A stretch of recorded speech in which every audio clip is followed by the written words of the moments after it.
Gretchen Barreto, isang kilalang aktres sa Pilipinas, ay kilala rin sa kanyang matagumpay na mga negosyo. Narito ang ilan sa kanyang mga negosyo na nagpapakita ng kanyang kahusayan sa mundo ng business. Isa sa mga kilalang negosyo ni Gretchen ay ang The Imperial Ice Bar, isang high-end bar na matatagpuan sa Bonifacio Global City, Taguig.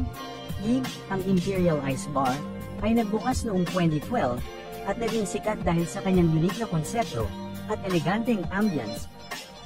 Ang bar ay kilala sa kanilang masasarap na inumin at magandang serbisyo na tinatangkilik ng maraming kilalang personalidad at mga partygoers. Bukod sa Imperial Ice Bar, si Gretchen ay nagmamay-ari rin ng The Leonardo's Garden, isang events place sa Taytay, Rizal. Itinatag ito noong 2015 at naging paboritong lugar para sa mga kasalan, debut, at iba pang malalaking okasyon. Ang Leonardo's Garden ay kilala sa kanyang magagandang tanawin at maaliwalas na kapaligiran na nagbibigay ng perfect na setting para sa anumang selebrasyon. Si Gretchen ay nagmamay-ari rin ng ilang property investments sa Metro Manila. Isa sa kanyang mga kilalang investments ay ang mga condominium units sa high-end residential areas tulad ng Makati at Ortigas. Ang kanyang interes sa real estate ay nagsimula noong 2010 at patuloy siyang nag-i-invest sa mga properties na may mataas na market value. Ang tagumpay ni Gretchen Barreto sa kanyang mga negosyo ay patunay ng kanyang talento hindi lamang sa pag-arte, kundi pati na rin sa pagnenegosyo. Sa pamamagitan ng kanyang mga investments at ventures, ipinapakita niya na ang determinasyon at strategic na pag-iisip ay susi sa tagumpay sa mundo ng negosyo. Isa ka ba sa mga Gretchen bashers na laging nagsasabing suportado lang siya ng kanyang long-term partner, ang billionaire tycoon na si Tony Boy Cojuangco? Kaya siya nakakapagpasosyal? Well, nagkakamali ka. Kaibigan, baka nga siya ang pinakamayamang celebrity sa Pilipinas, maliban kay Manny Pacquiao. At maliban sa bahay nila ni Mr. Cojuangco sa Forbes Park Village, mayroon ding sariling bahay, si Gretchen sa Dasmariñas Village, na nagkakahalaga ng at least 500 million pesos. Kayo mga ka-budget bossing, nagulat din ba kayo sa maraming investments at properties nila? Totoo bang mas mayaman pa si Gretchen Barreto kaysa kay Manny Pacquiao? Yan ang sasagutin natin ngayon. Dahil alam mo bang si Gretchen Barreto ay hindi lang basta sosyal. Isa rin siya sa mga pinakamayamang billionaire celebrities dito sa Pilipinas. Mula sa mamahaling alahas, private bus, hanggang sa yate at mansyon, she's living the billionaire life. Pero ang tanong, gaano nga ba talaga siya kayaman? Ano ang sikreto ng kanyang wealth? Gaano kayaman ang asawa niya si Tony Boy Cojuangco? At totoo bang bibili na niya ang RCBC Tower bilang ultimate comeback move? Nako, kumapit ka. Dahil lahat ng tanong na ito, sasagutin natin. Si Gretchen Barreto ay isang sikat na aktres noong 80s at 90s. Kilala hindi lang sa kanyang talento sa pag-arte, kundi pati sa kanyang glamorous lifestyle at controversial na personal life. Galing siya sa kilalang Barreto clan, pero mas lalo siyang sumikat dahil sa kanyang long-time relationship kay Tony Boy Cojuangco, isang ultra-rich businessman at dating chairman ng PLDT at San Miguel. Hindi rin matatawaran ng pagiging social ni Gretchen. From designer bag, haute couture fashion to exclusive getaways, siya ang literal na queen of luxury.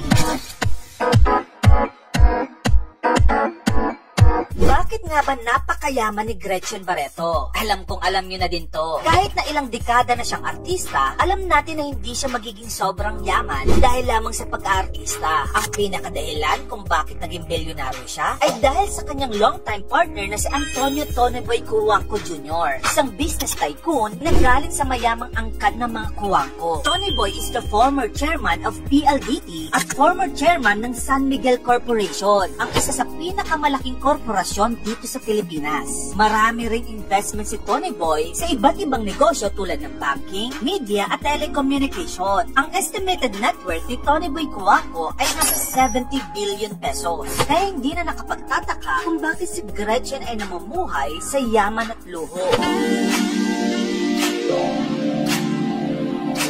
Ngayon, pag-usapan na natin ang exciting part. Aalamin natin ang mga ari-arian at negosyo ni Gretchen Barreto. Nako, humanda ka dahil mapapasana all ka talaga. Simulan natin dito.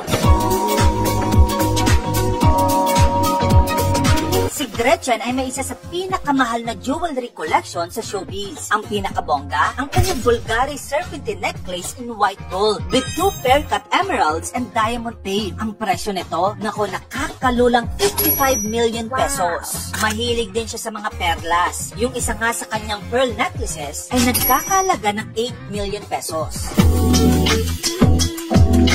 Kung yung ibang artista ang nauuso ay artista van, nako itong si Gretchen, lumevel up ng todo-todo dahil sa kanya, private luxury bus. Ito ay customized at may sariling banyo, kitchen at dressing room. Literal na parang may bahay sa loob. Ang presyo nito, 32 million pesos. Bilang isang certified billionaire, hindi lang isa kundi 2 yate ang pagmamay-ari nila ni Tony Boy Cuangco. Isa dito ay originally named after their daughter, Dominique. Pero kalaunan ay tinawag nilang The Vapor dahil sa laki ng yate na ito. Ang presyo per yacht, 150 million pesos. Kaya naman ang total, 300 M. Alam mo bang hindi lang isang bahay kundi 2 ultra-luxury mansions ang pagmamay-ari ni Gretchen Barreto sa 2 pinaka-exclusive villages sa Makati? Ang kanilang 2 mansyon ay nasa North Forbes Park at Dasmariñas villages. Itong 2 subdivision ito, sila ang may pinaka-expensive na property sa buong Pilipinas. Ang current market value ng mga mansyon dito ay nasa 750 million pesos up to 4 billion pesos. Ito na ang pinaka-wild na balita. Bibilhin din daw ni Gretchen Barreto ang buong RCBC Tower sa Makati. Bakit shocking ito? May history kasi si Gretchen sa building na ito. May kumakalat kasi na chika noon na naban daw siya sa RCBC matapos niyang palayasin sa elevator si Vivian Yuchenko, ang mismong may-ari ng RCBC building. Pero later on, napag-alamang urban legend lamang ito at hindi ito totoo. Pero kumakalat na rin sa mga thread ngayon ang comeback move di umano ni Gretchen Barreto. Ngayon, bilang isang certified billionaire na siya, mukhang gusto niyang gawing ultimate flex move ang pagbili niya ng RCBC Tower bilang part daw di umano ng kanyang retirement investment. Pero as of now, hindi pa ito confirm at chismis lamang ito.